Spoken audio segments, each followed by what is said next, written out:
안녕하세요. 야구야구의 이승용입니다. 너무 기대되는 2024년 그 첫 영상의 주인공은 이정우 선수입니다. 이번 영상 역시 누가 잘했다 못했다가 아니고 옳다 그르다가 아니라 그냥 이런 일이 있었고 이런 부분은 아쉬웠고 앞으로 더 잘 되었으면 좋겠다. 그리고 그냥 제 생각이다 정도로 봐주시면 좋겠습니다. 저는 대책 없이 이정우의 성공을 믿고 있는데요. 일단 흐름 혹은 트렌드를 탄 선수란 점, 그리고 성적과 성실함 외에 다른 것에도 신경을 많이 쓴 선수란 점이 정말 좋았습니다.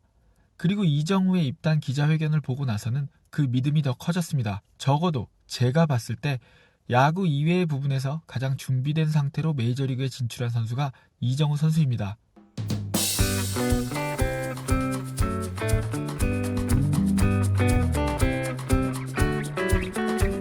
위험한 발언일지도 모르는데요. 한국에서 우리는 준비한다는 것을 열심히 야구 훈련을 하고 몸을 만드는 것이라고 생각합니다. 그게 90% 이상이라고 생각하시는 분이 정말 많을 것입니다. 하지만 박병호 선수의 예만 봐도 만약 박병호를 데려갔던 테리 라이언이 미네소타의 실세로 조금 더 남아 있었다면 저는 박병호가 조금 더 기회를 부여받았을 것이고 메이저리그에 적응하기 위한 도움도 더 받았을 것이라고 생각합니다. 물론 박병호 선수가 부진한 것도 있지만 충분한 도움과 기대를 받았다면 어떻게 되었을지는 모른다고 생각합니다. 사실 2023 WBC를 준비함에 있어서도 우리가 부족했던 것은 성실함과 열심히 하는 것이 아니라 이동 거리나 날씨, 온도차, 기온의 변화 등을 생각하지 못한 소프트 파워를 간과한 것이라고 생각합니다. 실제로 야구 외적인 부분이 결국 선수의 성적이나 육체적인 그리고 정신적인 상태에 영향을 주는 경우가 많고, 이 부분에 대한 충분한 준비가 없다면 단순히 열심히 하는 것만으로는 극복할 수 없는 그런 상황이 펼쳐지게 됩니다. 김강현 선수 같은 경우 이런 소프트 파워의 중요성을 조금 더 알고 준비하고 갔다면 좀 더 오래 메이저리그에서 좋은 성적으로 살아남지 않았을까 생각합니다. 우선 이정우 선수는 그에게 관심이 있던 것으로 알려진 샌프란시스코, 토론토 양키스 중에 샌프란시스코를 선택했는데요. 사실 양키스는 메이저리그에서 소문난 타구 속도를 강조하는 구단이고, 토론토 역시도 BP를 하는 상황에서도 선수들의 타구 속도를 다 기록하고 선수들에게 알려주는 것으로 유명합니다.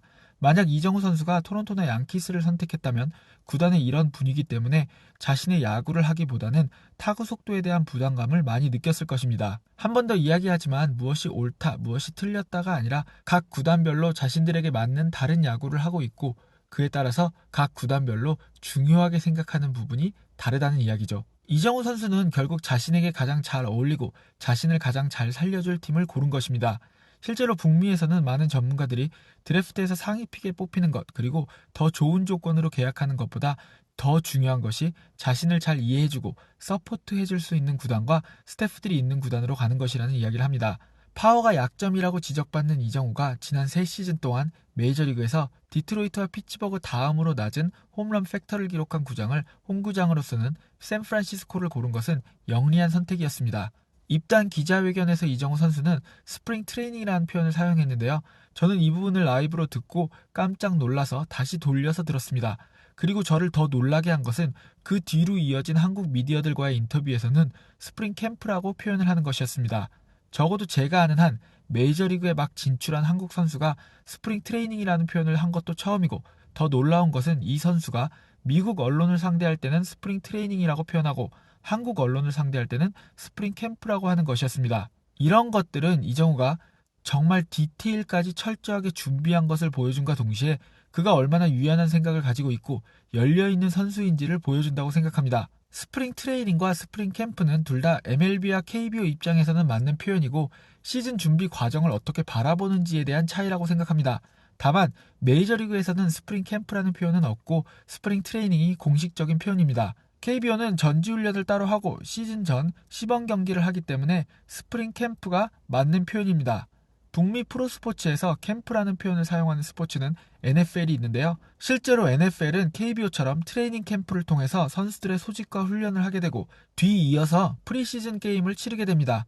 메이저리그는 프리시즌 게임들이 NFL처럼 중요한 의미가 있는 경기들이 아닌데다가 대부분의 선수들은 긴 시즌을 대비해서 시즌의 초반까지 컨디션 조절을 하는 경우가 많고, 결국 시즌 준비 트레이닝과 경기들을 병행해서 하기 때문에 이것들을 다 합쳐서 스프링 트레이닝이라고 부르는 것입니다. 이정우 선수는 놀랍게도 메이저리그를 경험하기 전 한국과 미국의 야구가 시즌 전 준비 과정을 바라보는 과정이 어떻게 다른지에 대한 이해를 하고 있는 것입니다. 자신의 머릿속에 이미 확실한 이미지로 자리 잡은 이런 표현을 바꾼다는 것은 생각보다 쉽지 않습니다. 더군다나 이정우 선수처럼 두 가지의 다른 표현을 상대가 누구냐에 따라서 바꿔서 적절히 표현하는 것은 더 어렵습니다. 이정우의 입단 기자회견은 적절한 표현을 사용하면서 샌프란시스코와 메이저리그에 대해서 충분한 공부가 되어 있는 이정우의 모습과 거기에 비해서 영어는 잘하지만 야구와 문화에 대한 이해가 부족했던 통역이 아쉬웠던 자리였습니다. 물론 통역을 하신 분은 전문 통역이 아니라 스카포라스의 회사 소속인 분으로 알고 있는데요. 이해는 하지만 아쉬운 것은 또 사실이었습니다. 이정우 선수는 이 기자회견에서 3명의 샌프란시스코 선수들을 강조해서 언급하는데요. 버스터 포지, 브랜든 크로포드, 그리고 어스틴 슬레이터였습니다. 이 세 선수들의 공통점은 샌프란시스코에서만 선수 생활을 한 원팀맨이라는 것입니다. 지금까지 이정우 선수의 모습을 보았을 때 어느 정도 계산된 언급이었다고 생각합니다. 특히 브랜든 크로포드를 언급하면서는 간접적으로 자신이 유격수 출신이라는 점을 어필했지만 이 부분은 통역 과정에서 빠지면서 한국 팬들만 이미 아는 정보를 다시 듣게 되고 미국의 언론은 이 부분을 듣지 못했습니다. 스플래시 히트가 기대된다는 이야기도 그렇고 이정우 선수가 얼만큼 준비했는지를 보여주는 답변이 많았지만 그것이 얼마만큼 잘 전달됐는지는 잘 모르겠습니다. 김광현 선수 역시도 메이저리그 데뷔 초기 한국에서처럼 꽤나 재미있는 인터뷰를 많이 했는데요. 하지만 통역하시는 분이 영어를 잘하셨지만 야구에 대한 이해와 구단에 대한 이해가 부족했고 이 부분은 통역이 되는 과정에서 사라지는 경우가 많았습니다.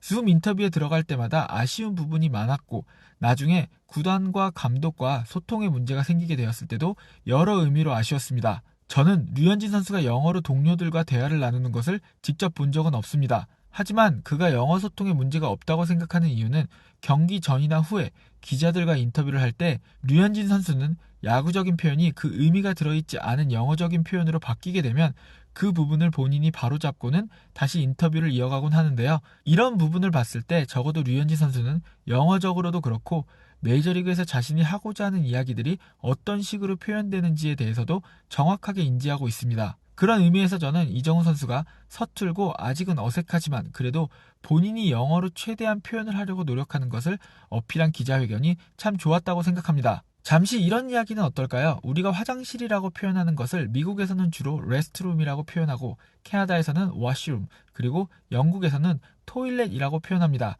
루라고도 부르기도 하는데요. 같은 영어고 서로 혼용해서 써도 충분히 의미가 통하지만 결국 어떤 표현을 하는지에 따라서 각 나라와 문화권이 이 화장실을 어떻게 생각하는지를 보여주는 것이라고 생각합니다. 죄송합니다. 제 짧은 소견에서 가장 확실한 비교가 이것밖에 떠오르지 않았습니다. 식사라도 하시고 계셨다면 사과드리겠습니다. 야구적인 표현도 마찬가지입니다.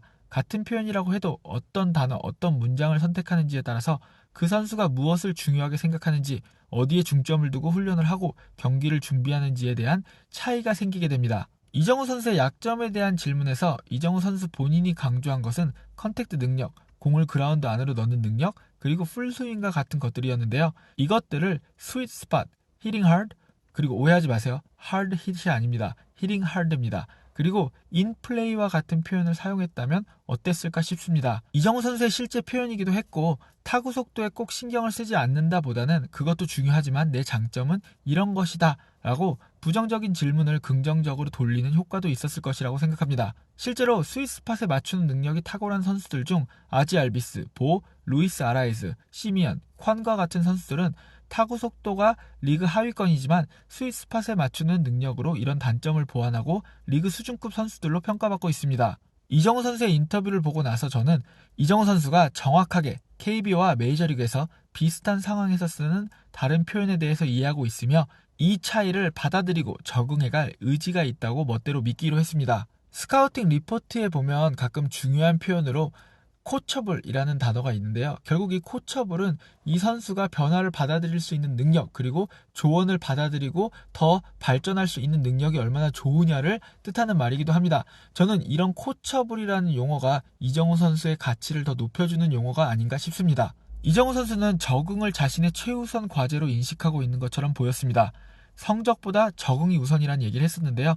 실제로 샌프란시스코는 이정우에게 2024년에 $700만 주고 2025년에는 $1,600만 줍니다. 즉 F 1당 800만 달러의 가치가 있다는 이 공식을 적용해서 고지식하게 이야기해보면 2024년에는 F 1 이하를 기록해도 된다는 이야기입니다. 물론 그렇게 되기를 바라진 않지만 2024 시즌을 적응에 더 집중해서 보내도 된다는 그런 이야기를 하고 싶습니다. 물론 야구를 잘해야 한다는 결론은 변하지 않습니다. 그것도 이정우만의 스타일로 성공을 해야 됩니다. 그럼에도 불구하고 그 이전에 이렇게까지 야구 외적인 준비와 소프트 파워에 대한 인식을 가지고 메이저리그에 온 선수가 처음이라 저는 큰 기대가 됩니다. 저는 만약에 2명의 후보가 있다면 영어 능력 10에 야구에 대한 이해가 5인 통역보다는 영어 능력이 조금 떨어지더라도 야구에 대한 이해가 10인 인물이 통역에 더 어울린다고 생각합니다. 메이저리그에 대한 정신적인 준비가 되어 있는 것으로 보이는 이정우 선수, 이제 실력으로 보여주기만을 기대하고 있겠습니다. 저는 야구야구의 이승용이었고요. 지금까지 함께 해주신 여러분 정말 감사합니다. 여러분 모두 좋은 하루 보내세요.